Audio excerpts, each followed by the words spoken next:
Sure. I do keep up with politics. I course. check out the Marist poll. Yeah. But we're winning. Okay, I want to go through a few issues real quick. Yeah. First is Social Security and Medicare. What should we do with that? Reduce it, enhance it, reform it? What direction should we go with those programs? So if you look out at our debt about 10 to 15 years from now, a fair amount of what we're going to be doing as a federal government on our current trajectory is paying for health care and paying for debt service, and that's not acceptable. It's because of these long-term promises that are found in Medicare and Medicaid, Social Security. But let's talk about health care in particular, because at the end of the day, we need more market forces in healthcare, not less. What I mean by that is we need price transparency, we need real consumer choice. Yes, that means competition across state lines, but competition in different forms of health insurance as well. So right now, Obamacare is limiting all that. And also, too, we need to incentivize people to save in healthcare savings accounts. What that is going to do is allow the consumer forces to work on the healthcare market where they have not for many, many decades in the United States. Drive down prices in healthcare, and Medicare and Medicaid will both benefit from that. Like any centralized planning outfit, Medicare and Medicaid are not good at setting prices. They're horrible at it. Government-run healthcare doesn't work. It's inefficient. Let's take a look at the VA. If you want to understand Tammy Baldwin's stance on this, it's very clear. She's in favor of socialized, single-payer, government-run healthcare. She says it herself, and she's crystal clear with it. If you want to understand a couple of things, one, she's willing to spend money that we don't have on healthcare systems that don't work. And more to the point, you know this, here in Toma, when people were caught up in the gears of a single-payer, government-run healthcare system, and by that, we're talking about the Toma VA, Tammy Baldwin turned a blind eye to it. So not only can we not afford her bad solution to healthcare, it goes further than that. She wants to take all of us in Wisconsin, put us in a system like the Toma VA, so she can ignore us when we actually have problems with our healthcare. It's unacceptable. We need market forces to work in healthcare in order to drive down the cost, both to the government but also to the private sector. It's the only way to equitably protect the pricing of healthcare, but also to protect the quality for the people of Wisconsin. Okay, and how do you make sure the medically indigent don't get left behind? Well, it's Medicaid. Look, that's the point of Medicaid. If you're, like, Medicaid exists so that those that are not of able body, not of able mind, or in a situation for a temporary purpose and are unable to obtain health insurance, have a system. Now, look, the reality is that Obamacare put Medicaid at risk because it used Medicaid as a delivery mechanism for Obamacare, put the whole thing in a position of insolvency. That's not acceptable to me. There's a moral issue here. Tammy Baldwin is willing to gamble the future of Medicaid to play with her socialist games when it comes to healthcare. It's completely unacceptable. The bottom line is this: we need to actually introduce market forces into healthcare in order to ensure that we can actually keep Medicaid solvent in the future, so those that need the service have it available. I believe in the value of Medicaid. I also do believe that people with pre-existing conditions should be able to purchase health insurance, but I believe it should be done economically. Those are called high-risk pools, which allow people with pre-existing conditions to purchase health insurance, and to do so economically with a very targeted distribution at the state level. That existed in Wisconsin. It was economically solvent. It was a good policy answer. We can tweak it a bit, but it was a good policy answer.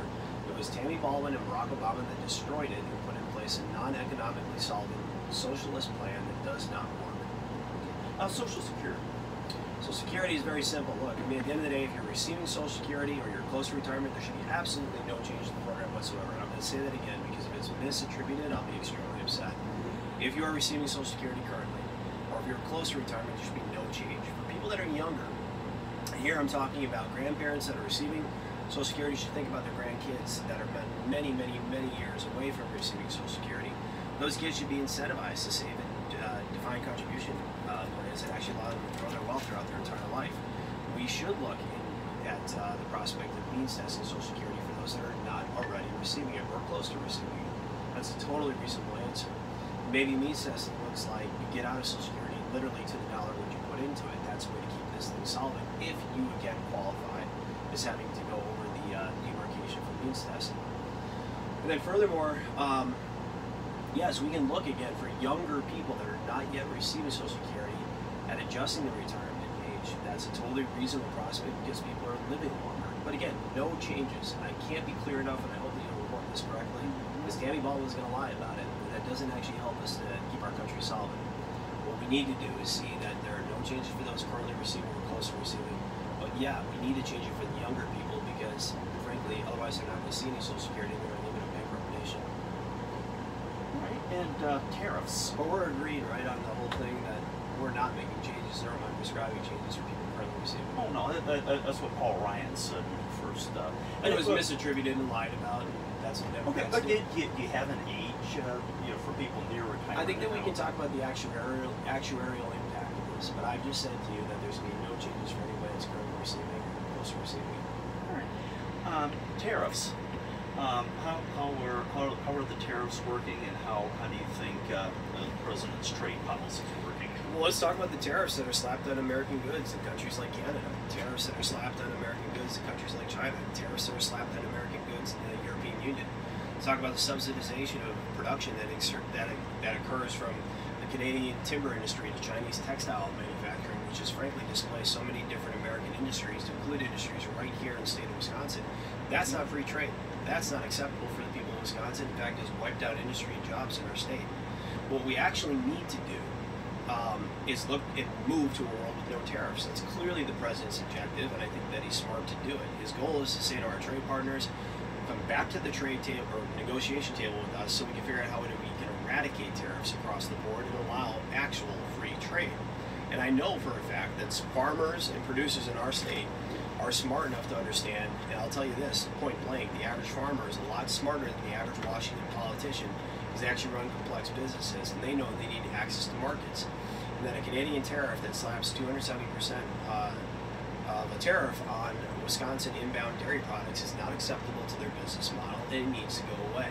So the president is right to pull our trade partners back, and he's right to make them negotiate again in a way that career politicians are unwilling to do. Okay, what was your reaction when you heard about the proposed $12 million in aid for farmers? I think that the president should keep the focus on pulling people back to the negotiation table. By that I mean our trade partners, and he's right to continue to do that and keep that focus. We'll do one more question. Okay. When you go to county fairs and stuff, what are the issues that people bring up? Man, you're bringing them up. I mean, right? Tammy Baldwin is wrong on healthcare. Tammy Baldwin is wrong on trade. Tammy Baldwin is wrong on national defense. Heck, she supported the Iran deal, which sent billions of dollars directly to a state-sponsored terror that's killing Americans in Iraq and Afghanistan. It's disgusting and it's deplorable. There's no other way to put it. What we actually need to do is think about how we stop wars before they start. She's shown no ability to actually think that critically about how we do this and how we take security seriously. People in Wisconsin understand this. This is why at the end of the day, Tammy Baldwin sits at about like a 41% approval rating, despite having already spent millions of dollars to try to rehabilitate her image. We're going to beat her in November. That's going to happen. The issue is, how do we actually build a country going forward where people from across the political spectrum can go forward and be successful? That means low, broad, and consistent tax rates applied in a way that puts money back in the pockets of the families of Wisconsin. That means stopping wars before they start, thinking strategically about how we keep our enemies' heads down and buried in the sand so that they can't actually hurt people. That's the goal. Instead, Tammy Baldwin's got a plan where she wants to socialize your medicine, send your money over to terrorists, and think in no way, shape, or form about how to make people more successful. In fact, she wants to take the money out of your pockets and spend it on her government socialized medicine. It makes no sense. There's a way to do this, and again, I've laid it all out already, that sends money back to the families of Wisconsin, that thinks critically about our security, stops wars before it starts, and actually protects Wisconsin's health care by giving consumers choices. That's going to be my message. It's going to be her message any day of the week. Can I ask one more question? Yes. Okay. Assess the character of the President of the United States. What kind of person is he? The president's put forward an agenda which has been great for the people of Wisconsin. So he's the kind of guy that walks in, sees the tangled mess in Washington, and produces results. That's pretty crystal clear to me. This is why the president's approval climbs while the Democrats continue to fall apart. At the end of the day, he's providing real policy solutions from trade to international relations to tax policy to deregulatory efforts that actually grow opportunity for real people. So, while the Democrats claim that they care about people, they have no policies that actually help people and make them successful. We have a 4.1% GDP growth. Barack Obama lied to the American people and said the new normal was going to be no growth in this society. That was a lie. It wasn't printed by those in the media, but it was true. It took actual policies that sent money and choices and resources back to people that actually built this country and it allowed for the growth that we see here today.